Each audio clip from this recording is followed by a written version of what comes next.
Okay. Okay. Great. Time is 5:04. We'll call meeting into session and we'll start with a roll call. Amanda Mylan, present. Emily Cunningham present. Neil Shack's present. What we were present. Wonderful. Okay. And then I know Grady and Rachel are not able to be here, but Rashawn said she would come in a little bit late. Great. Is there any public comment to start us off? No. We'll move on to celebrations and recognitions. Okay. That one? Yes, I do have it. Good evening. We have a few celebrations to share next. So I will go first. I'll go first because Tyler had the race. So we did Every Raven Every Day staff awards, and we're able to celebrate staff at all levels for our Every Raven Every Day awards. Nate Gay, Chef Nate at the district, and then Andrea Wood at Blue Island, Raquel Hill at MacArthur. Say her name. You say it. Ellie. Miss Vanda. I don't want to say her name incorrectly. Okay, Anna Vanda for middle school, and then Miss Martinez. So this continues to just be a really sweet celebration where we can thank those who have really gone above and beyond, and they get a little 3D printed raven, which is super sweet. And then $20, which the kids always think is really cool. At least at elementary, they're like, "Oh, they love me." So those were our winners for this last. They still thought it was really cool at middle school and high school. They do. Yeah, And they get a little 3D printed rate. they're so cute. Okay, I have a few other celebrations to share with you. So we've had a lot happened since our February meeting. So just before the spring break hit, we had our annual 8th grade high school pathway night where we invite our 8th grade families to come and prepare their child to be a high schooler. So the students have already done a lot of pre-learning before this night, taking an aptitude test, but also doing some learning. You take them over to Triple N and they learn about all 4 of our high school pathways.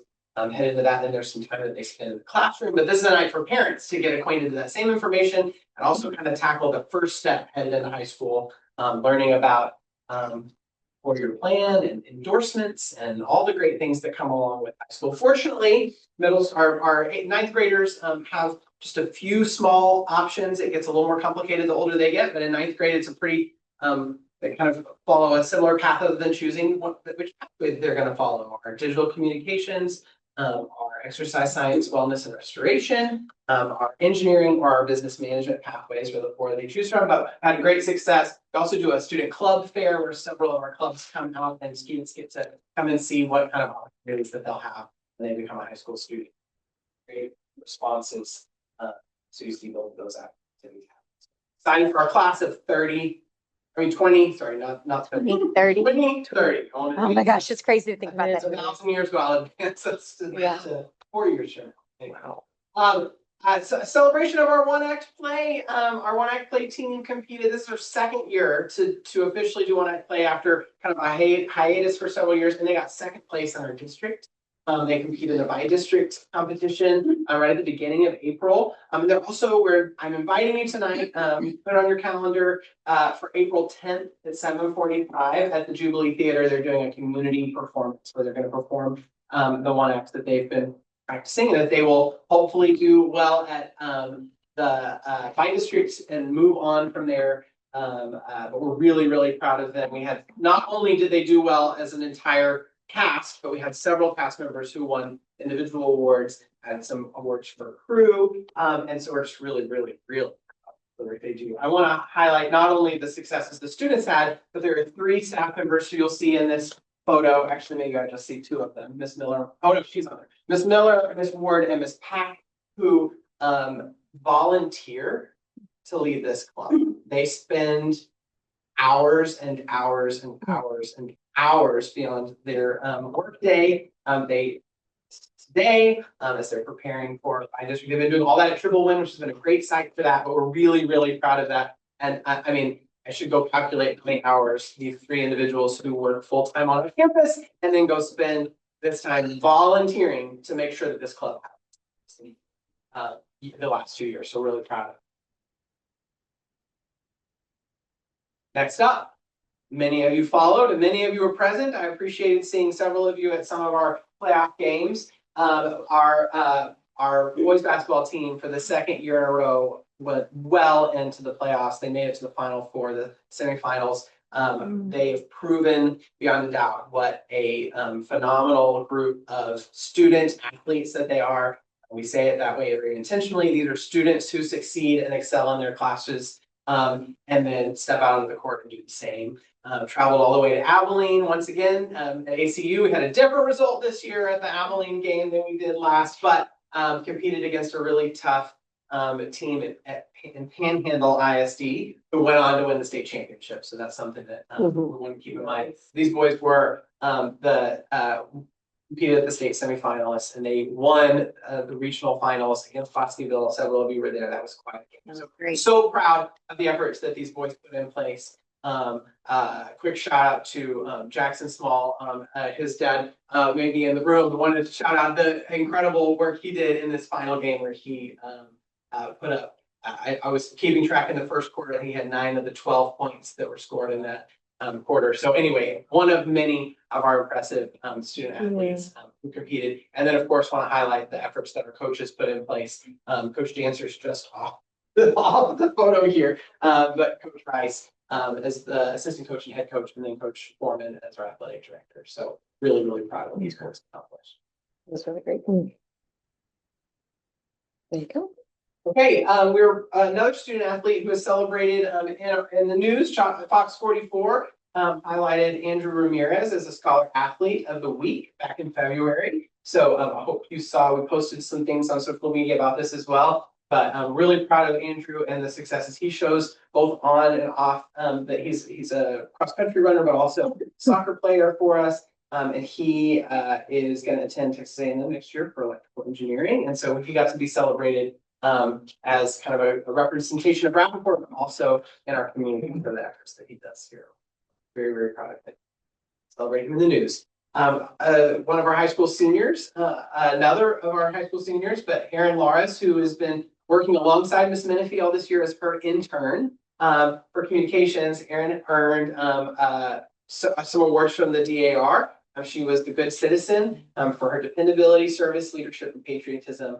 She also was selected as the winner for the Elizabeth Gordon Bradley DAR Chapter Scholarship. So we're really proud of what Erin does here on campus. She was celebrated by the DAR. So we have the first of many senior celebrations that get us headed into kind of the last stretch of our seniors educational career here at Rapoport. So senior dinner was right at the end of February. It's an annual tradition. We've done it for a long time. It's just for the seniors and for our faculty and staff who walk alongside them. Played a lot of games. Special shout out to our staff sponsors for the senior class, David Urey and Dustin Ward, who helped walk alongside them. We had some guests that senior baby games where they're baby photos and kind of a game there. And then Mr. Ward was one of the 2 people they invited to come and give a speech, and he gave his dad talk and had it translated via AI to Gen Z, Gen Alpha. It was incredible. Wore his hood on his head and everything. You can see Faith Ward, who was on our staff and was a graduate of Rapoport, with the other speaker that actually just a couple more. Also had great success for athletic success. We talked about our theater in one act play, and we've also had some art success. The visual art scholastic event, which is the UL event for art in the state of Texas, was just before spring break, the Saturday that spring break started. We had students submit 24 different entries, 20 students went along, and we had 20 gold medals at the base competition. We have 2 students who are advancing to the state-based competition, Conrad Cunningham and River Ward. They earned gold medals, and we're excited to take them to the next level of this competition. So their art is here, and you can see the art represented by these students. So lots of talented students. So we want to invite you to the dedication of Raven Court. We've done we've done groundbreakings, but now it's a time officially for this honor. Dr. Newman, do you want to highlight or say anything specifically about this event? Sure, yeah. So this one is a more intimate event. It's when we're going to actually unveil the metallic plaques that will be up on the wall. So it's not a big, 400, 500 people event. It's very intimate. We're going to record it and we're going to post it for people that can't be there. Some of the people that we're hoping are going to be able to come and be recognized for their work have more immunocompromised systems. And so we want to be respectful and kind of keep it small for that. But you as board members, we would love for you to be there. Some of your names are on there if you remember from the draft. But the invitation is right in front of you. And if there's people that you think need to be there or that you want to reach out and personally invite, that would be great. We would love for them to come. There's a RSVP. It's just back to SJ Menifee on the back of it. But this one's a little bit more like respectful, somber as we move forward with that. Again, we'll social media it out and people can see the video and the recording of it that we do. But we would love for you guys to be there. If you can make it, please just let SJ know. Again, it's at the bottom of that. If you need copies, if you need an actual hard copy to give to somebody, just let us know and we'll get you a copy as well. But it's going to be the 17th at 2 p.m.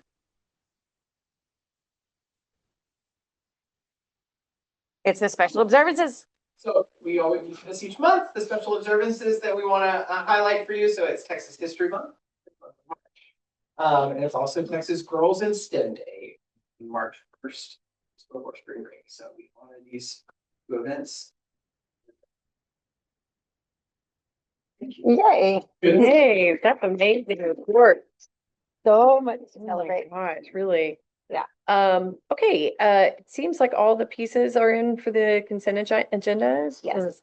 So any questions or I'll entertain a motion for the entire consent agenda.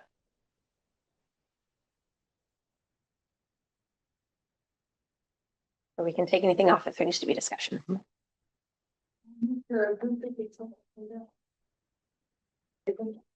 All those in favor? Aye. Any opposed? Consent agenda passes. Next up, we'll shift to the parent representative report. I don't have nothing bad, but I have something. I was very tired yesterday.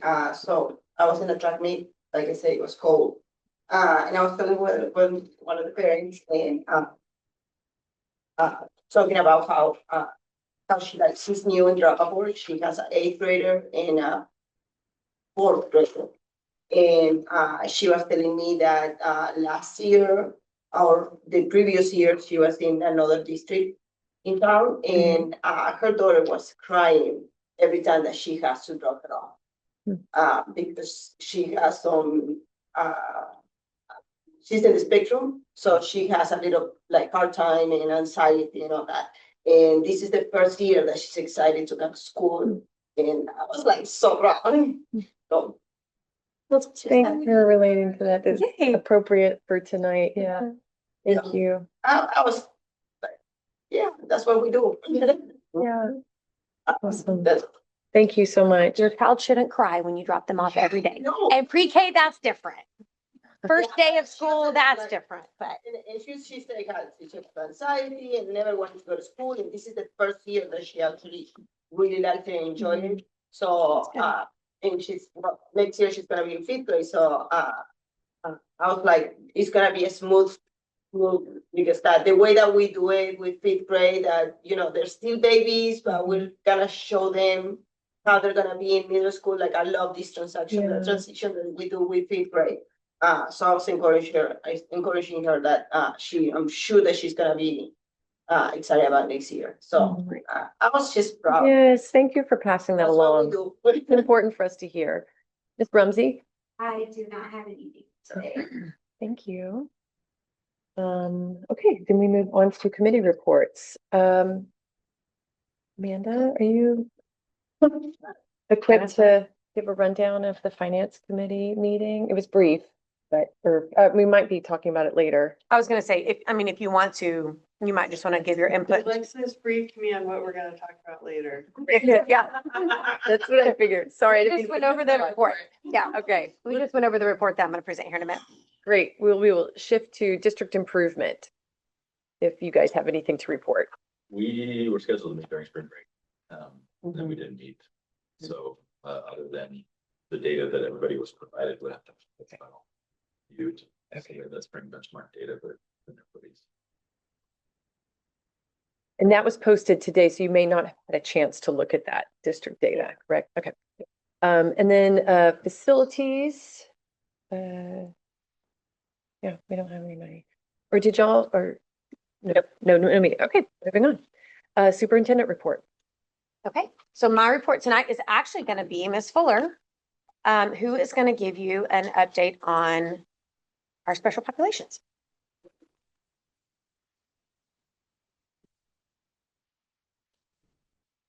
Let's see if this will work. I'm thrilled to share with you all tonight. We've got some great things going on in our special populations department. We was happily lovely special ed teachers here tonight. Our mission is simple but vital. We're committed to making sure that every student with special needs has their needs supported. We strive to provide the services and language acquisition that allow these students to be successful in the classroom and alongside their peers, receiving high quality curriculum, just like every other student. There we are. We can go to the next. Here we are. So when we talk about special populations, it's important to know what our numbers look like. You can see right here, from May 21 to 22, we definitely bumped a little bit in our special education numbers and across the board in our section 504 and emergent bilinguals. But from May 22 to March 26, we held pretty steady. It shows 400 students. That is not totally correct because some of these students are double dipped. Some of our emergent bilinguals are served or in section 9. But we still have a lot of students that are served through special population. And that consistency is held through not only our students that stay with us, but when we have students that leave that are served in one of those categories, we typically have somebody that comes in with new enrollment that takes their place that are also served with some form of special population. And I will say, I think the trend we've seen over the last few years is typically once the year starts, new students that come to us with some sort of label or some sort of intervention need. Not as much during the regular enrollment period, which is actually happening right now with applications, but once the year starts, almost universally, students that come to us come with some sort of intervention need. And almost every single time one of our special pop students leaves, one comes in and replaces. Mhm. And so that consistency remains. We set some SMART goals this year for our special populations. Last year we set a 5% increase and we did the same for this year. Specifically looking at closing the gaps for our middle school, for our EBs and our SPED students.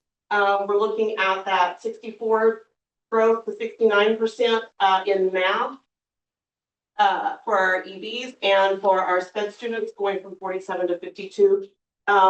And then in reading, again, that 5 percentage point or more, our EBs, we want to grow from 48 to 57%, with SPED going from 42 to 47%, so that we're closing those gaps for availability.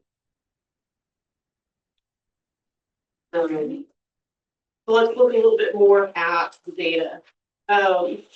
We took benchmarks last month, and the results indicate in green. We've got a tale of two different subject areas. Obviously, ELAR looks really good and been strong. That's been consistent over the last few years with growth. And then math, however, remains our challenge. We've had a little less green here with dips in some subject areas. But campuses, our leaders have already put in place interventions. We've been doing them.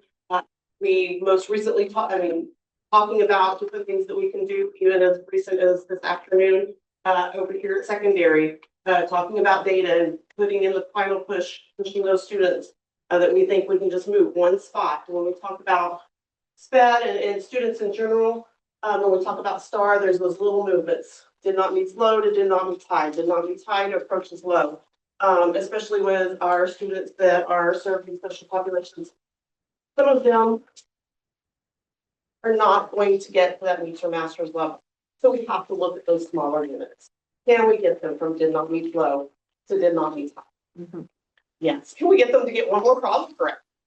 Just those small little baby steps for those students mean a lot, not only for them, but for our data as well. I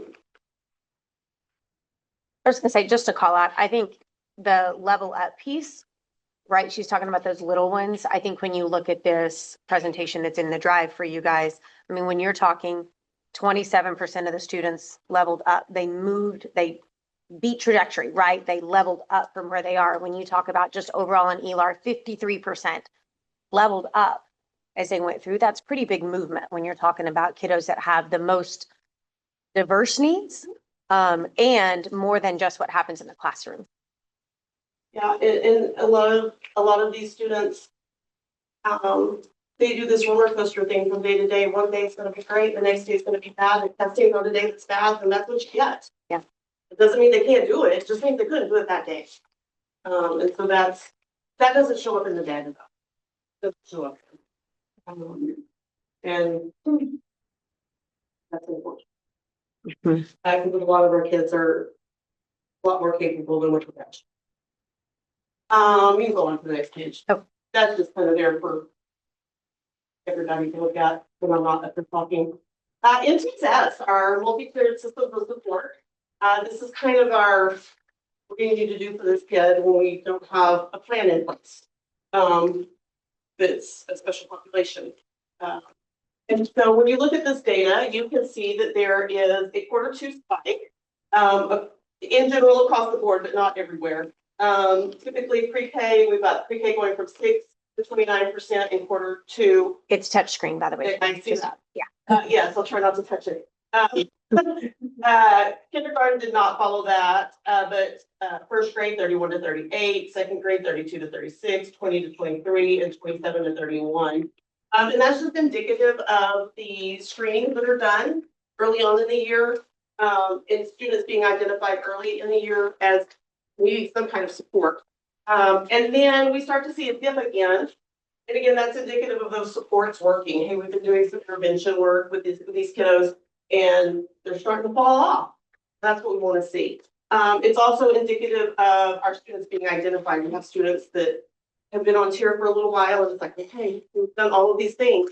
It's time to move on to special ed program. And so once they fall under SPED, we typically let the IEP be their plan of support, and we take them off and fix that. We also see that first and second grade tend to be our highest. That's where kids are learning to read. They're learning that higher level of numeracy. And so they typically, there's going to be more students there that are identified as needing support. And then as they reach third, fourth, and you can change the page to fifth grade, you start to get that lower. Again, that's indicative of those supports starting to work, as identifying students who need those supports. Yeah, you see those start to stabilize. They hopefully learn to read at this point, or we've identified that they need specialized instruction, and we're working on that. And so we start to see a stabilization in numbers. So would you say, Fuller, when you're looking at this data, it kind of follows traditionally students with speech issues are identified prior to attending school, or at least up to kindergarten.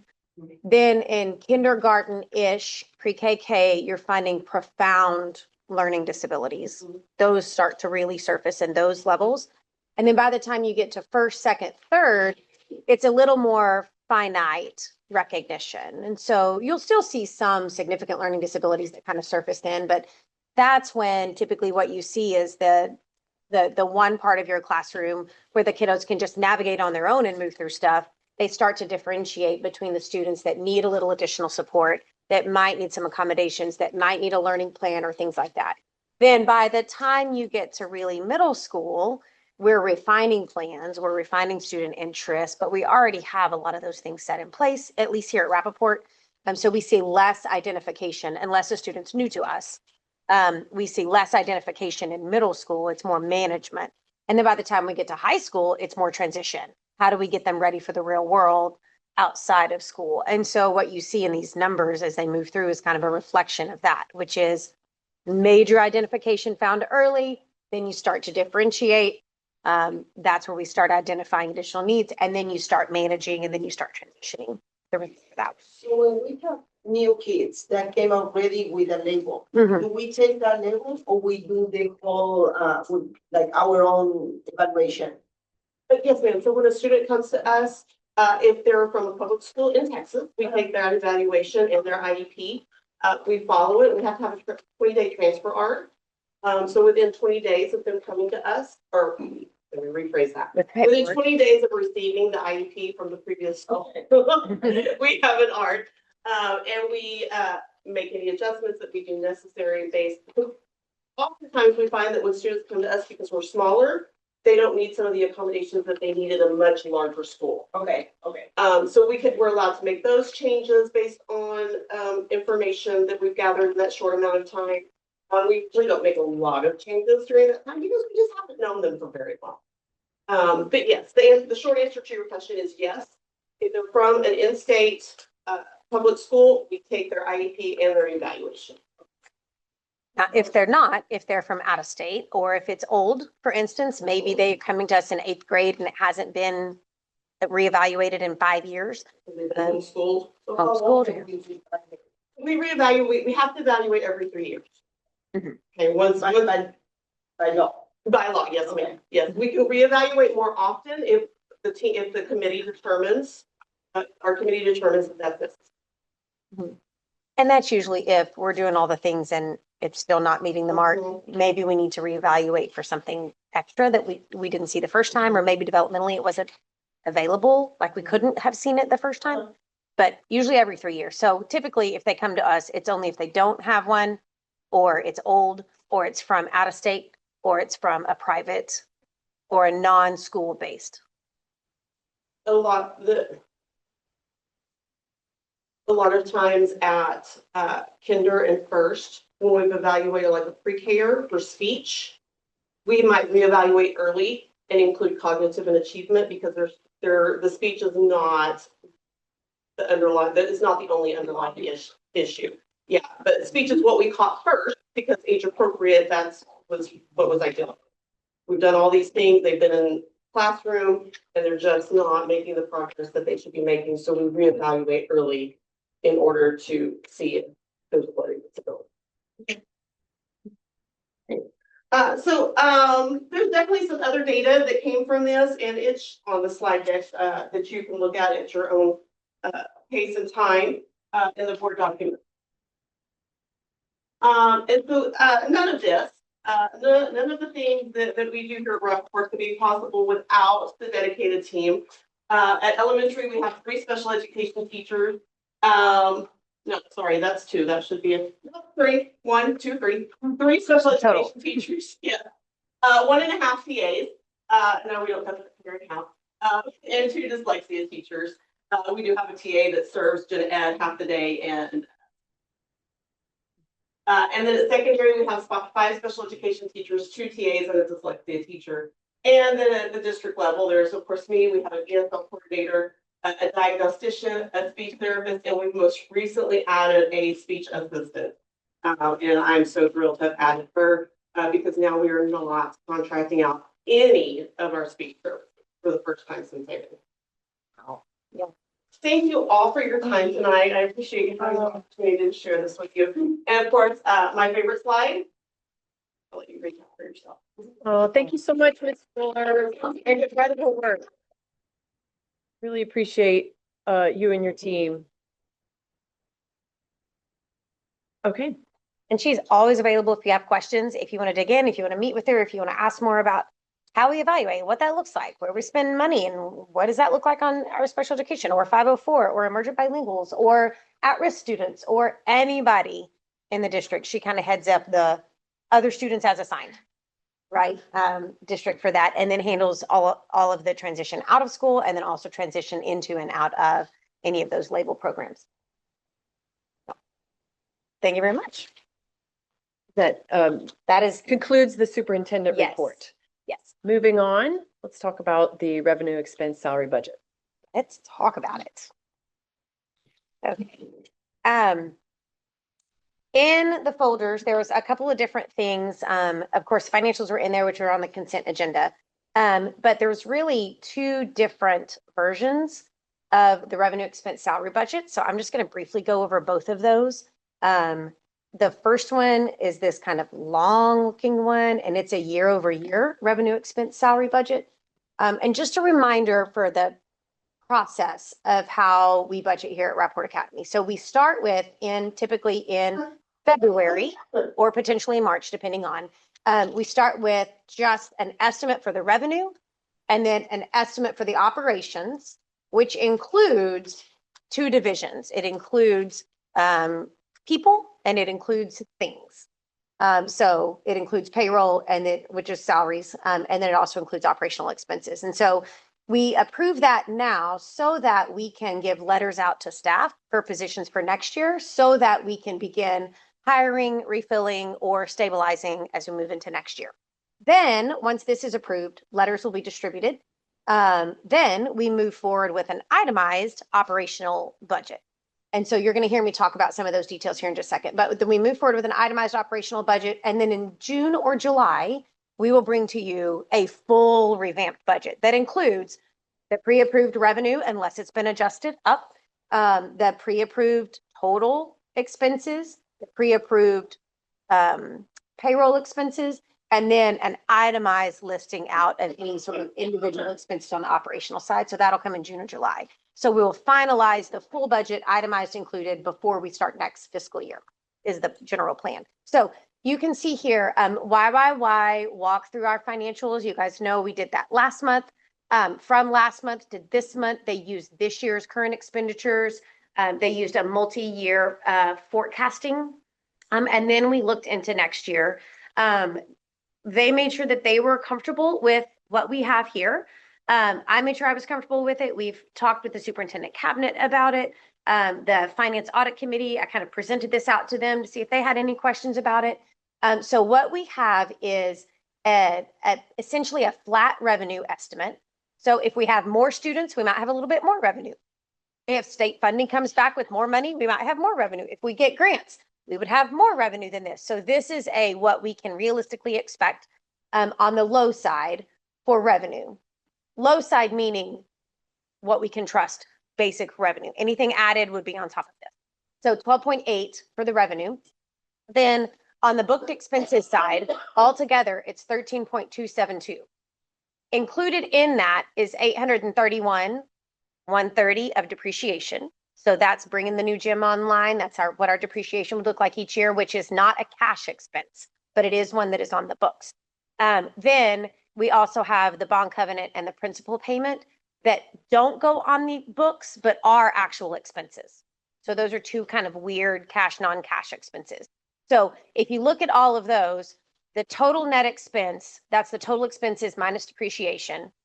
And then if we add back in bond covenant, which is that 120,000, and the principal, which is the difference in that, then we're to the good 113,000 based on the budget that I'm proposing to you guys for the revenue expense salary. So let me flip over and get into a little bit more detail. That's where you can see it kind of over time. One of the things you'll notice is there was a sharp increase as we went through the COVID funding money, the ESSER money that came in and out of that. So it's gone up quite a bit and it's gone down quite a bit from that. You can see even just in time, you can see a growth in enrollment, brought in added revenue. You can see added funds from the state, brought in added revenue, but you can also see that our expenses match that. And then over time, revenue went down and our expenses had not yet adjusted down, which is where we were this year in trying to navigate all those changes for this year. So, let me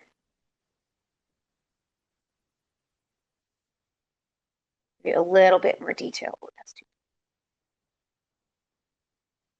Try to balance size with readability here. Okay. So trying to balance size with readability a little bit. In your drive, there is also this document, which this is the fund-based, a function-based budget. So if you look at it, there's kind of 4 columns towards the right, not the very last one, but if you move over just a little bit, you'll have fixed operations, then you'll have discretionary or discretionary operations, estimated payroll, and then the budget. So what we have done is we took the amended budget from 26, that's the one y'all just approved in February. And then we looked at the fixed operations, so things like utilities, audit fees, rent, that sort of stuff that really is not something we can impact an immediate change in. So we added those in there, insurance, like all of that goes in there in the fixed operations. Then that leaves discretionary operations, which is all the other things, the things we could theoretically stop or not do if we needed to. Now, the reality is there's a lot of things in discretionary that really aren't. Curriculum is not really discretionary. Consumable things like that are not really discretionary. HVAC repairs, heater repairs, plumbing repairs, those aren't really discretionary, but they're not fixed either. So that would all go in that discretionary operations. And then we have the estimated payroll that I put in front of you. And then that gives us our total estimated budget. These numbers line up with the revenue expense salary budget that I gave you just a moment ago. So there's a couple of things that I want to note in the estimated payroll that's in front of you. So right now, in order to make budget work, in order to meet the bond covenant, which is at 120,000 to work through the day's cash on hand, to meet all of that. And I think I have it maybe down here. No, okay, in order to work through all of that, what that salary proposes is teachers get the step raise that's already published in their salary schedule. Of course, they still get the teacher retention allotment and all of that that's provided from the state. Then the restructuring proposal that I've put forth to you guys, the plan that we've already kind of announced out to the district, which is moving from 2 principals to 4 principals, from 4 ICs at secondary and 4 at elementary to 2 and 2, 1 at each level, making adjustments for those people and staff. There was in TRA, there was a staff member or 2 that were caught in on a teacher pay like the ICs were, but they weren't paid on coordinator bands. So making those adjustments. So all those people would have the adjustments that came with their positions or structure changes. Teachers would get their step raises that were already in the salary schedule that's posted. And then anybody else would receive a 2% raise. So that currently is all included in that. The way that we were able to navigate that is we actually have closed 7 positions across the district. We've closed, the parent liaison is moving into a counselor role. So we closed that position. We've closed an hourly staff member in food service. We've closed an hourly staff member over at Triple Win. And then we're closing the 4 instructional coach positions. All of that movement enabled us to create this money to be able to do teacher step raises, the money to be able to do the adjustments for the positions for the restructure, and the money to be able to offer a 2% raise to all people that were not already included in those other 2 categories. Now, as we move forward with operational expenses, as we move forward with getting closer to next fiscal year for revenue, there may be additional funds that come in. We may be able to do a revised revenue. The board may be able to look at some of those supplemental budget considerations. I still think the board needs to have those like front and center.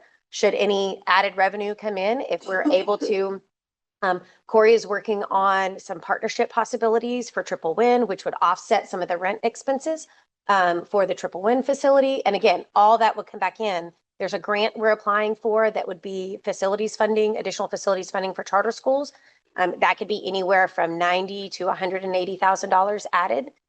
So all that money will go into revenue, which would then offset other expenses, which would then allow us to use those funds for other things that the board deems necessary. So again, right in front of you, what you have is essentially a stable operational budget based on where we are right now, not where we were at the beginning of the year, but where we are right now, closing 7 positions, teachers get a step raise, hourly folks, and all the other people not included in the restructure get a 2% And then people that were included in the restructure because of position changes, they get whatever is allotted in that restructure.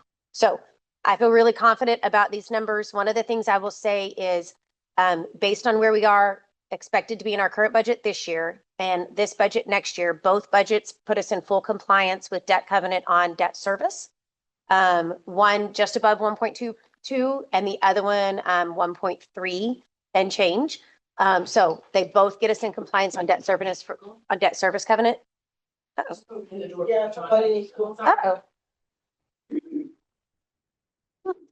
It shouldn't be locked. Let Tyler check on that.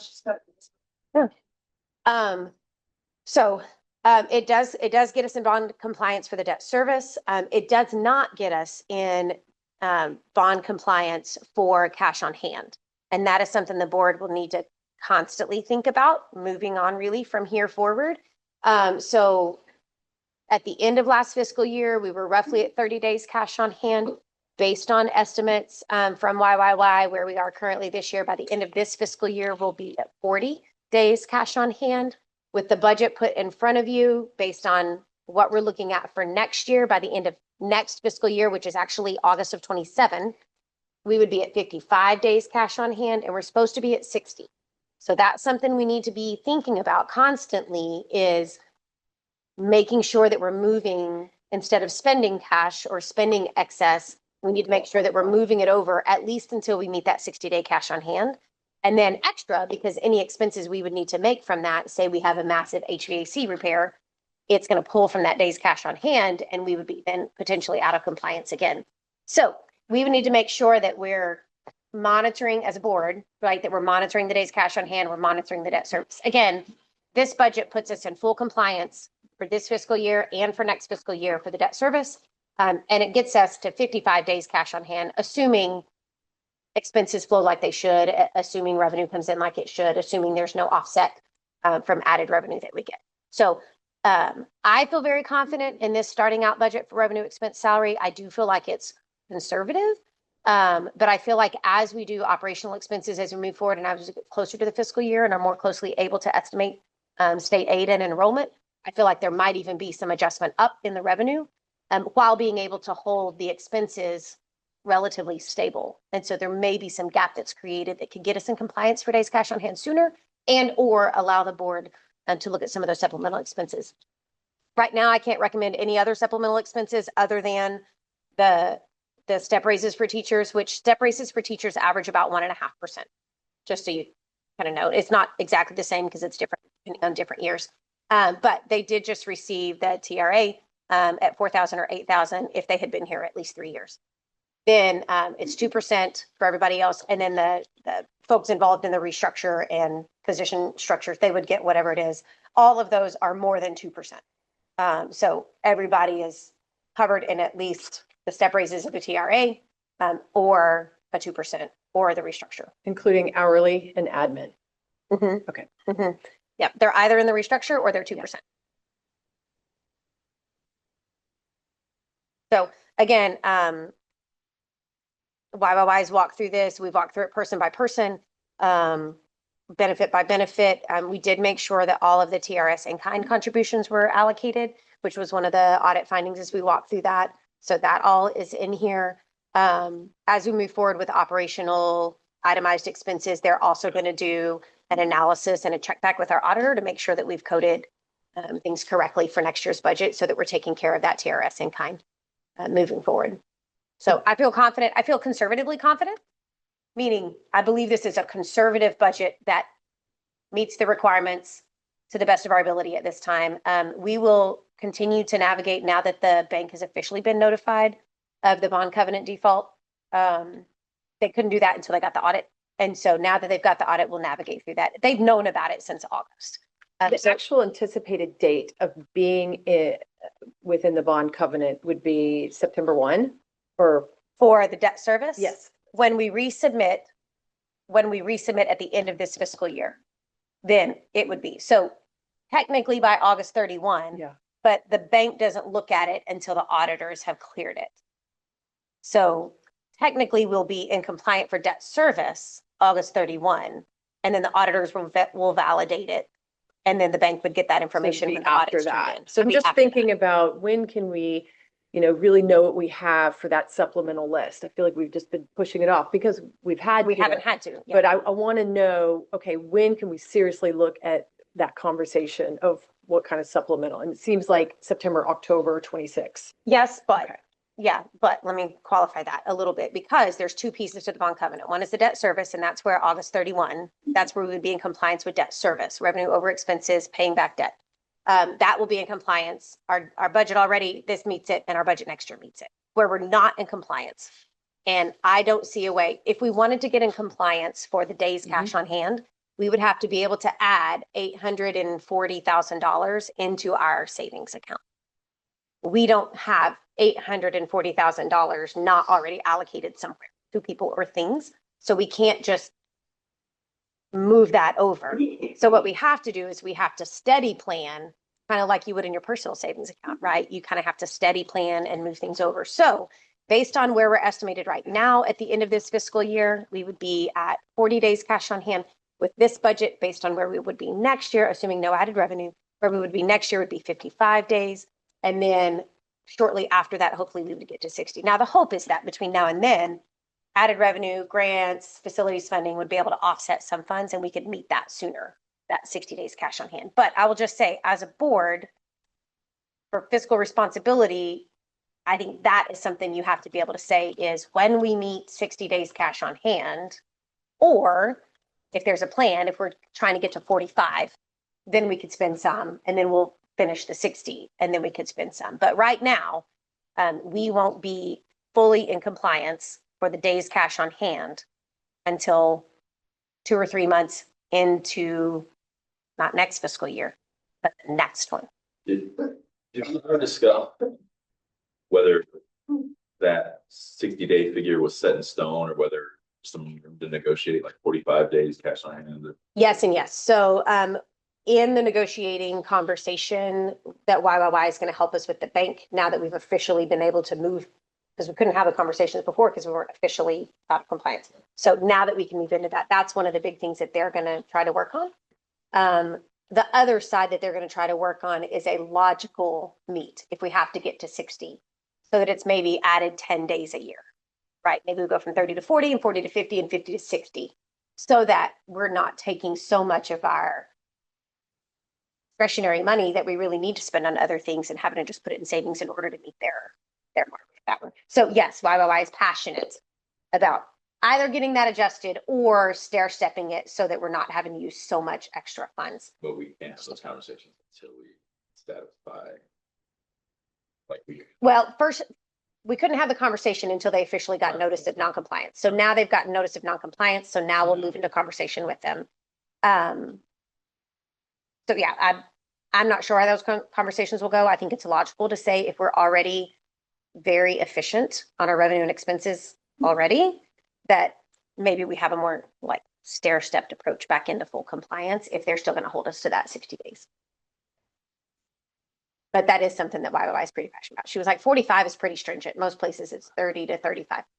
But 60 days of full operational expenses is hard. I have another question. In the restructuring, the parent liaison is moving to the elementary campus. The evidence is really clear that results or the academic outcomes improve with increased attendance. We've seen that. We've had such great efforts with that.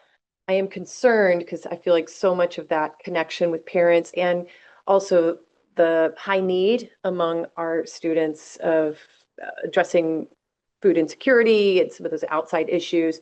I know that that role will be distributed. Can we be assured that adequate attention is given to all those things? And, or, is there a plan or what are your thoughts? Yeah. So no, I think that's a great question. So I would say, yes, the role is being distributed, but yes, the role is being distributed, which I know is a weird response, but so the parent liaison position was an independent position that kind of floated amongst the district and would just get called upon when needed. I will say Ms. Thomas is already working with Ms. Hugh, the high school secondary counselor, elementary now counselor, right? She's moving to that role so that the two of them are closely connected and navigating with the 4 deans of students to make sure that nothing falls through the cracks with that. And then Angie Cotton, our director of all things, is the easiest thing to call her. She does state and federal compliance and Title I's and all sorts of stuff. She has kind of the targeted list groups of students, which is homeless, foster, some of those kiddos, as does Miss Fuller. And so they're looking at the special populations of students to make sure that none of those students fall through the cracks. So while the work she did was really important, what she also did was set some systems in place, some ways to talk, some outreach to different community groups, and she's taking that with her and now spreading it as well. So I would say between the deans of students, which in the restructure they become assistant principals, so between them and the two counselors who are heavily engaged in student interactions, I feel really confident that that work is going to be able to continue, and there won't be so much overlap necessarily between people trying to do the same work, but they're overlapping in the same space. Tyler, Jennifer, do you want to add anything? I know Jennifer's already had Katrina down on her campus some, and it's been great. And I know that she and that Katrina and Ashley Ugalano at secondary have already had multiple conversations about continuing that work. Yeah, I think even some functional stuff that she's doing, for instance, Paxo, she handles that for campuses now. She will continue to handle that, continue to take the lead on it, or even for secondary, making sure that some of that even will continue even when she's at elementary. But yeah, and then other discussions like attendance and such, like she's already involved in some of those conversations, but there's other systems involved that will pick some of that work up. So she'll continue to be involved in at the elementary level, and at secondary, I think those systems will pick up those roles. We definitely have discussed these different pieces, making sure that we don't have any pieces of it really levers that do. This is a voting item, correct? Yes, where an expense salary would need to be added. That's what allows us to distribute letters. Happy to answer any more questions though, or provide any more detail. Again, itemized operational expenses and current operational budgets would meet within these. So we had the budget at the beginning of the year, and then we did a big cut in the middle of the year to bring us into compliance. So we can maintain the current budget, the reduced budgets, and meet this with actually a tiny little bit of money added back in order to meet this. So not like full restoration of where we were last year, because we weren't in financial compliance all the way last year. So I feel really optimistic as we move through the itemization process, that we'll be able to meet some of the needs that we had to cut this year, even as we navigate through that. And that would all be within what I presented for you tonight. Yeah. I'll make a motion to approve the budget as presented. Second. Right. Second. All those in favor? Aye. Any opposed? Motion passes. Thank you very much. Okay. You okay if I just roll on? Yep. To the next one? Okay. The next agenda item that I have on there is school bus seatbelt retrofit. So we are required to bring to you guys as a board a conversation about school bus seatbelts and retrofits. I will just tell you that Chad Rumsey has looked into the cost of retrofitting our school buses. He's still waiting on another quote. We have to provide official cost estimation back to the state of Texas, but there's a new law that says any school bus that can be retrofitted to 3-point seatbelts must be retrofitted to 3-point seatbelts. And the state is looking into how much it would cost for them to funnel enough money into the districts in order for us to retrofit. What we're hearing from school bus manufacturers is if the bus wasn't designed with seats and structures designed for seatbelts, then it could void any warranties and it could be actually a hazard for the students. So we're trying to navigate what that looks like. The second thing the state has said is, well, if you can't retrofit, then how much would it cost for you just to get new buses? What? We can't get new buses. So anyway, right now I am reporting to the board, it's not an action item. Right now, I'm reporting to the board that we are gathering information for what the retrofit is, or if it would invalidate any of the warranties on the 3 buses that we have. We will provide that information back to the state. The first quote we got, I believe, was $36,000 per bus to restructure, to secure, and to retrofit. So Ms. Rumsey is pulling the quotes together for that. I will say in order to buy new buses that already have it, I mean, we're looking at $140,000 to $160,000 a bus. If they were already 3-point, because they're only new ones. None of the old buses have 3-point for that. So anyway, it's a whole thing we're navigating. I have to complete a survey back to them. I have to let them know that I have presented it to the board and that we're investigating those. I have to present them the cost estimates to both of those. Based on the budget I just gave you, unless they come down and mandate that we have to find the money in order to do that, I am not going to be bringing to you guys that we spend $130,000 to retrofit 3-point seat belts on any of our buses, or that we buy 3 new buses. Presumably this would, I'm sorry. I was gonna say, presumably the state would be funding, Oh. kind of like they do school security measures if they're mandating this. Presumably. That was my question. Yes. There's not a- Our budget? So it depends. So the answer is it depends. So there are quite a few mandates we have that the state Oh, I does not understand that. support. But I think they know where they're at. Yeah. I think this is why they're asking for the survey information, because it is a great idea for the legislature to say, we want our kids safe and they should wear seatbelts on a bus. I absolutely agree with I that. mean, who got that kind of money laying around like? We don't. Most districts are running like that right now, like we're balanced because we have, I to. think A we. lot of them are millions and millions. So yeah, Yes. Lots are running multi-million-dollar I think they'll deficits and get the political results of the cutouts. survey and find out.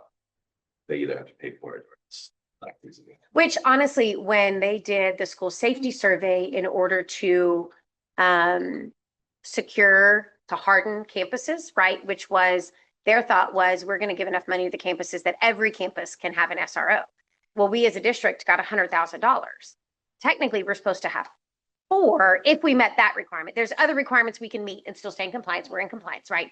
But we would technically have 4 because we have 3 TEA ID numbers and 1 campus that has a separate address. If we really wanted to get picky, we could also do triple win. So that would be 5 that we would need, and they're 100,000 each.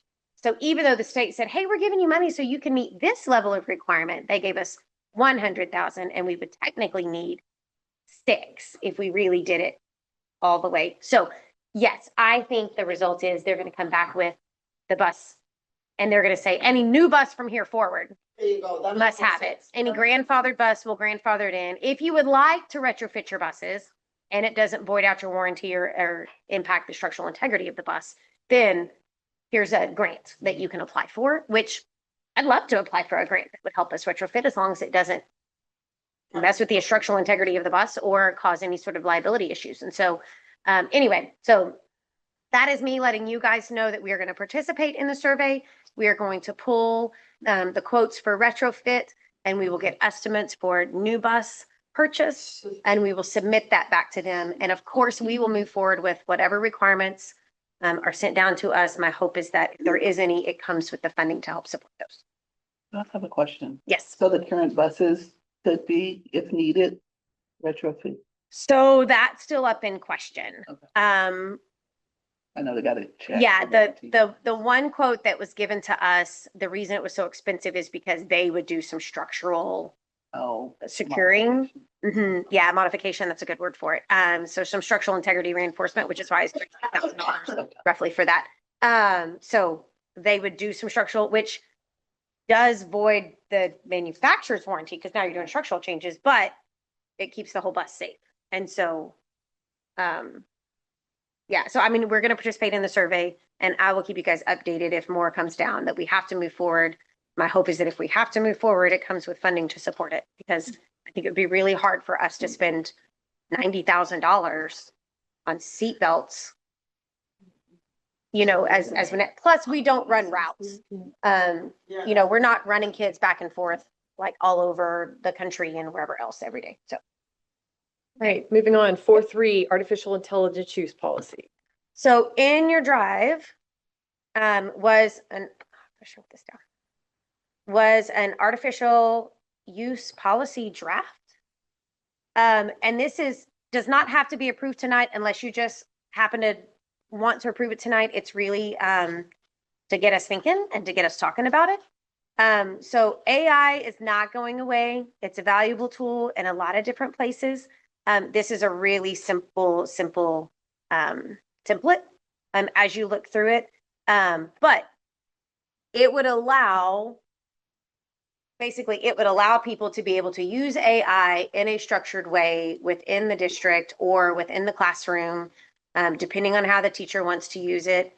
So an employee can use it for school-related things or maybe not. And so this is for you to go think about it, to go research it, and I can bring it back at the next meeting. It is a new topic. It is something we have not addressed before. This is the legally recommended or provided policy. So no action needed on this other than I need you to go think about it and read it and do your own research. Send me questions if you have questions, if there's other things you think I need to investigate from that, or if you have edits or corrections, changes that you would like to see made to that, if you would send them to me. Remember, don't make it on the document because it's a public document. We have to maintain open meetings acts, but just send me information if you have questions and I'll add them in, or edits and I can kind of make those. But AI, how do we want to use it? How does the board want to allow that? What kind of policy do they want to put in place for that? Something to think about. Mhm. We dealt with the same question at TSTC. yeah. We went a lot farther than this, so no recording meetings, no, none of the transcript, no like transcription of meetings. And there's a lot of reasons for that, like it mentioned risk and liability Mhm. in their confidentiality, and it's not just confidential information. We stopped it for everything, and my advice would be to stop it for everything. But it's also a records retention problem, like storing data is expensive, and if you start storing video recordings, that just because people want to go back and watch it later. And so up to you, like I looked at this policy and it's a fine policy for what it does. Do you want to go further based on some other considerations? So I had not considered going further until you mentioned that the other day in the meeting. I think that's something I would want to talk with the superintendent cabinet about. Again, this is why I just kind of put this out there for you guys for your consideration, but exactly for that reason. I would go further. Yeah. Over you, but if you don't want to, I think that's you call. Yeah.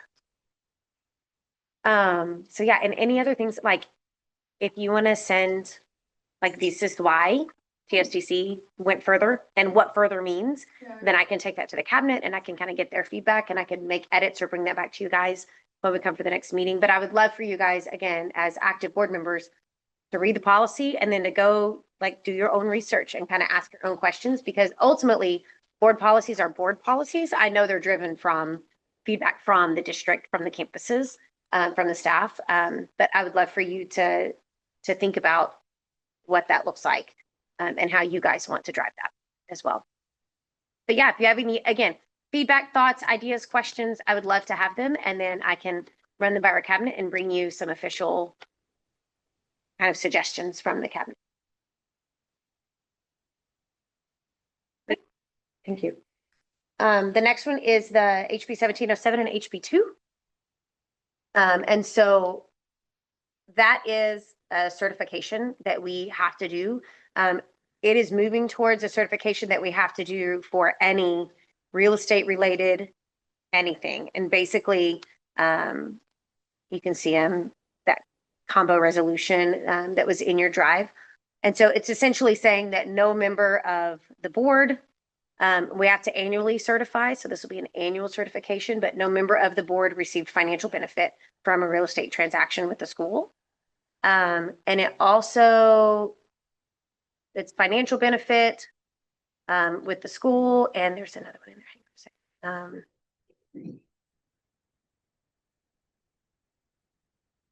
There you go. Third degree of consanguinity, right? So you or any people closely related to you, any benefit from real estate, neither has the superintendent received any financial benefit from those. And we have to provide those wherever people request it. So I am not aware of any financial benefit from any real estate transactions from any board member. Does any board member need to report any financial benefit from any real estate transaction? Yeah, no, and no. This would be a voting item, correct? It is a voting item because it's a formal resolution, and every year we will have to recertify.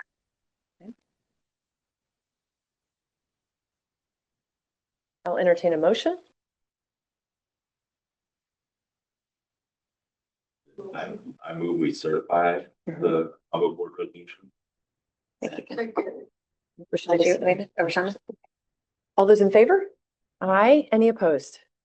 Resolution passes. So just a brief school safety update as we navigate through things. So all of our campuses have now had an intruder detection audit. So that is where a random person from Region 12 comes over, tries to get in the buildings. When they can't get in the buildings, then they go to the front door, they get let in, they get screened, and then they walk around with an administrator and they check doors inside the building and outside the building. So you may remember last year we had 2 doors that were kind of acting funky on the day of audit day. That has been fixed and replaced.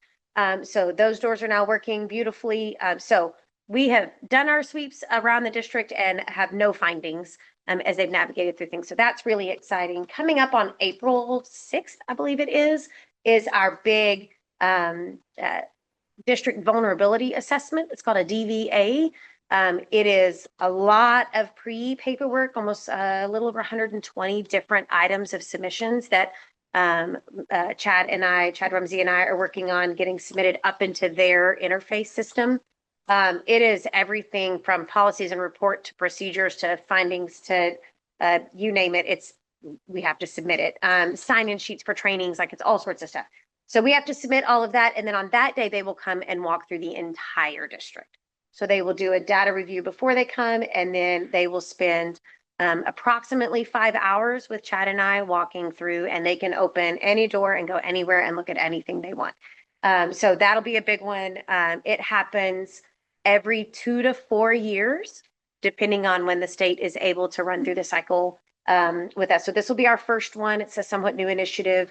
We were on the last end, so it's been happening a couple of years. So we were on the last end of that. And so we've got some lessons learned. Do we know when they're coming? Is it like? April 6th. Oh, okay. Yeah, I think it's April 6th is the date. Yes, we know when they're coming, like they've scheduled it. Surprise thing. No, the intruder detection audits, the door checkers, That was- those are surprise. We're not allowed to know.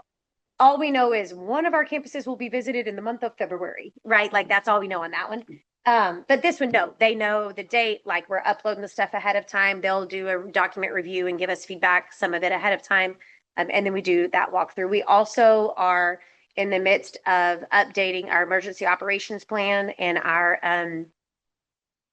appendices that go with that plan, because we'll have another annual submission coming up. The reunification plan is that additional appendix that is our appendix that is going to be reviewed this year. So Chad's working through that.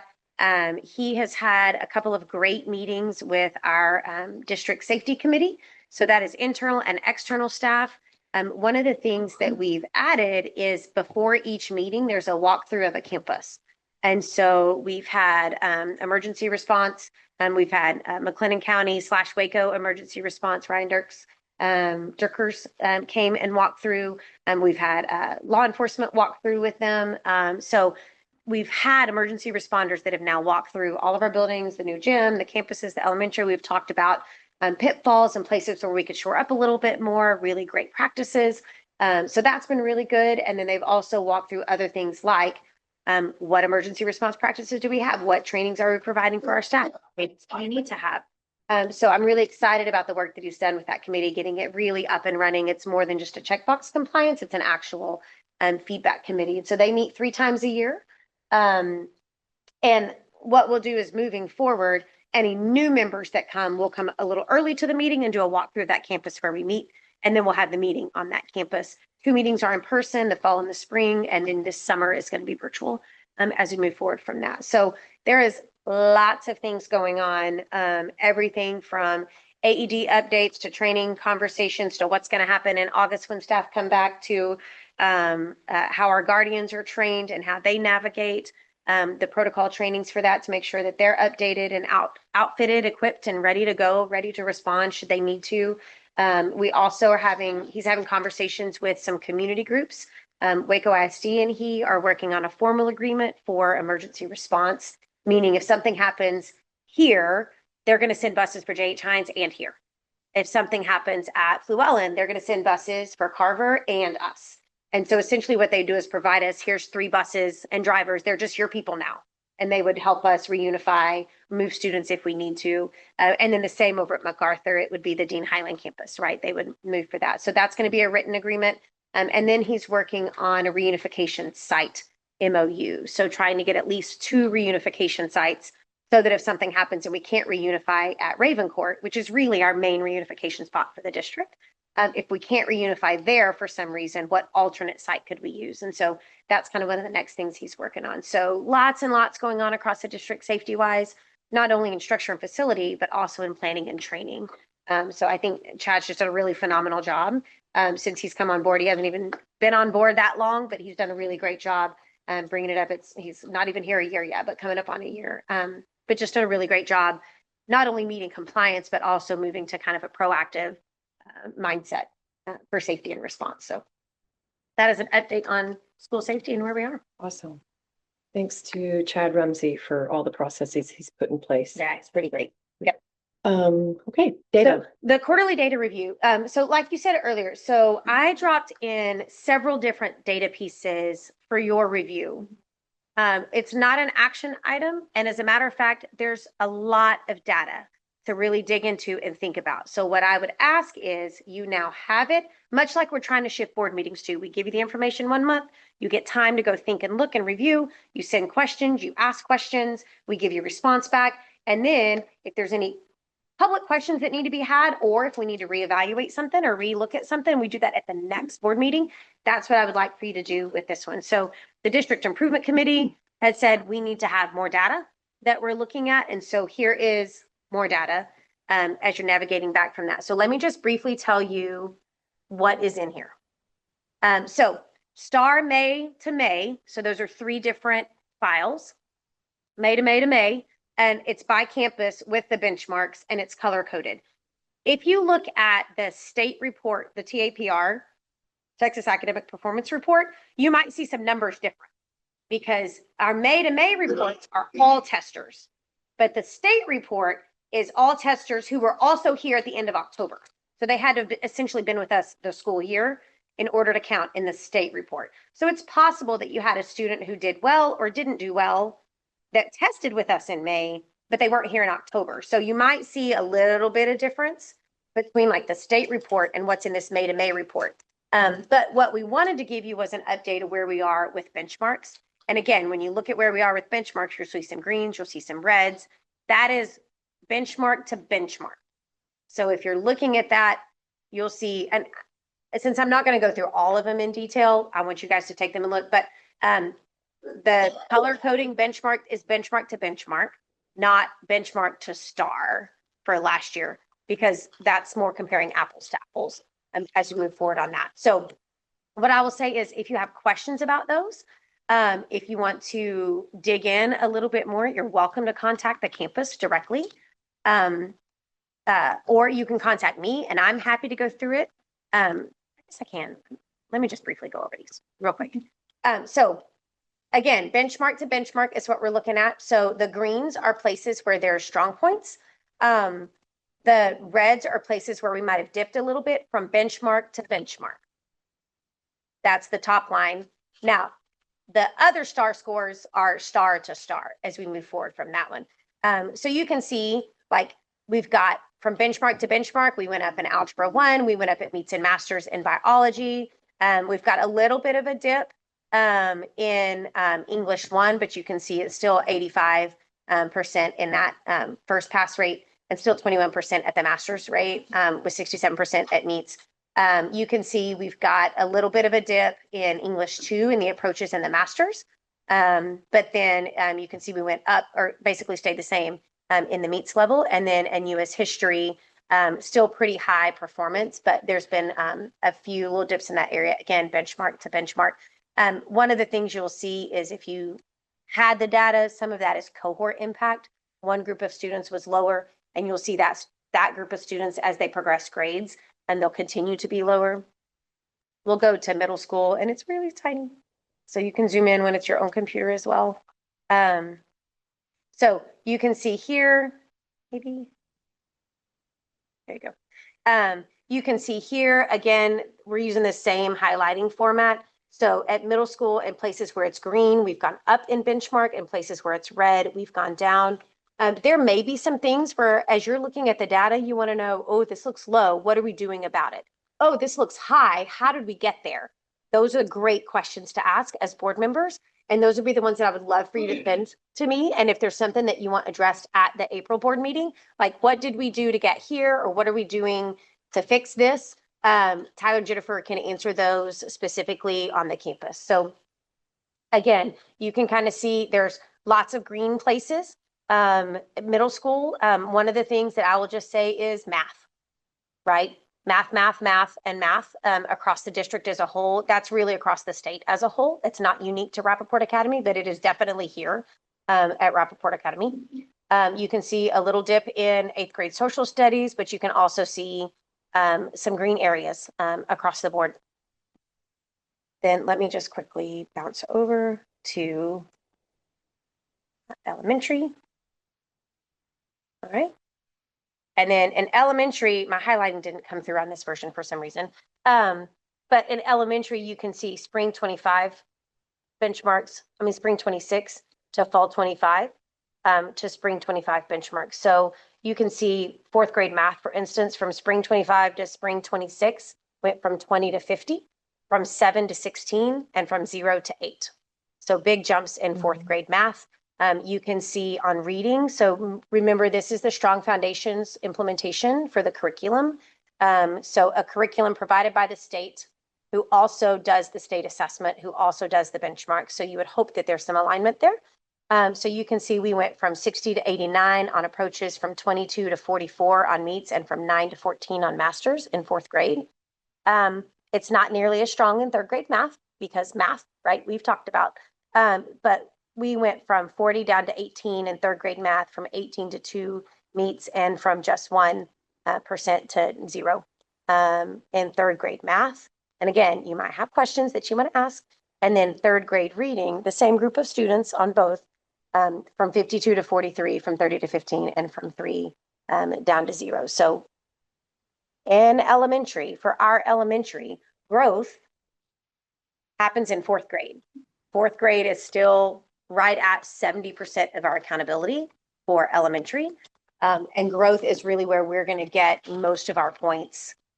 And you can see growth in 4th grade, what those numbers look like. So they're really strong in elementary. So what I would ask is that you dig through that. The other thing I gave you is a document that was just recently published, and it's STAR versus the SST.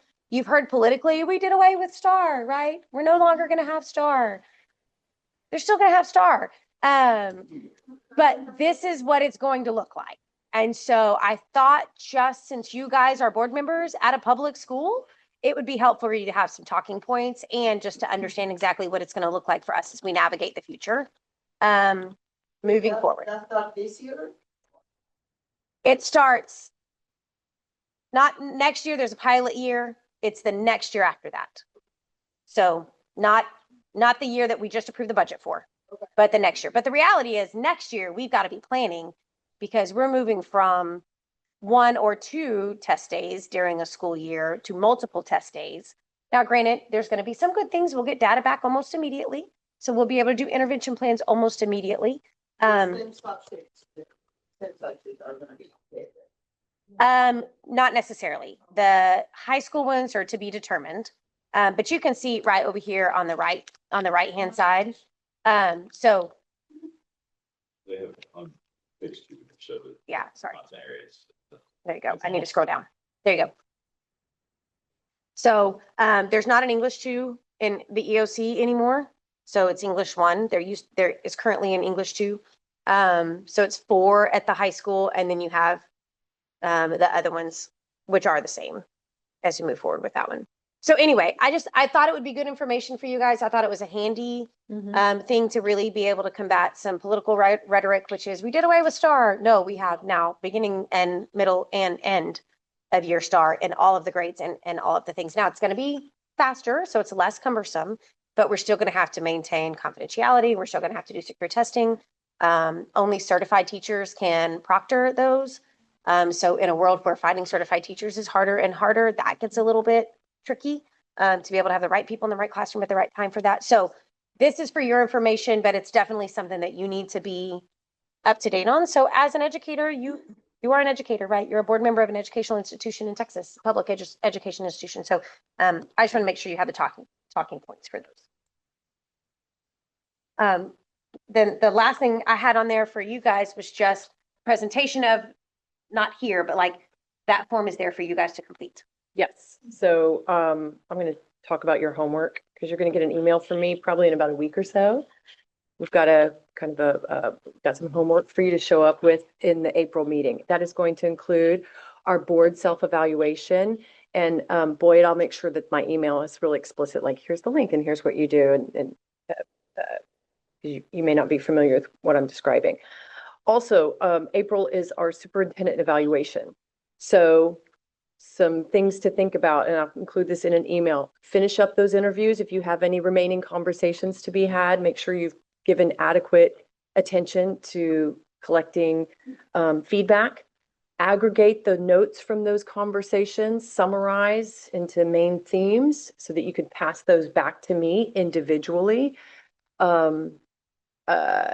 As well as the superintendent evaluation form. I sent that out in January. I'll send it out again in next week's email, so it's handy for you to consider. And of course, that feedback includes your own personal feedback. It's not solely on those conversations you've had.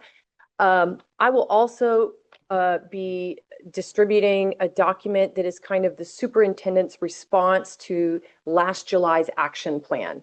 So kind of a follow-up of like, here's where we are for some of those things. And that, so I ask you to read that and the board self-evaluation. So it'll be a lengthy email, but I'll have links and it'll be hopefully easy to use. I just ask that you get that feedback to me, and I'll include this in the email, at least a week or two before that next board meeting. So I have time to put it in a document so that we can make good use of our time next board meeting. Otherwise, I'll entertain an emotion to adjourn, as that's all the items on our agenda. Okay. And a second? Second. All those in favor? Aye. Any opposed? No? Okay. Wonderful. Meeting adjourned. 27. Okay. Jeez. Yes.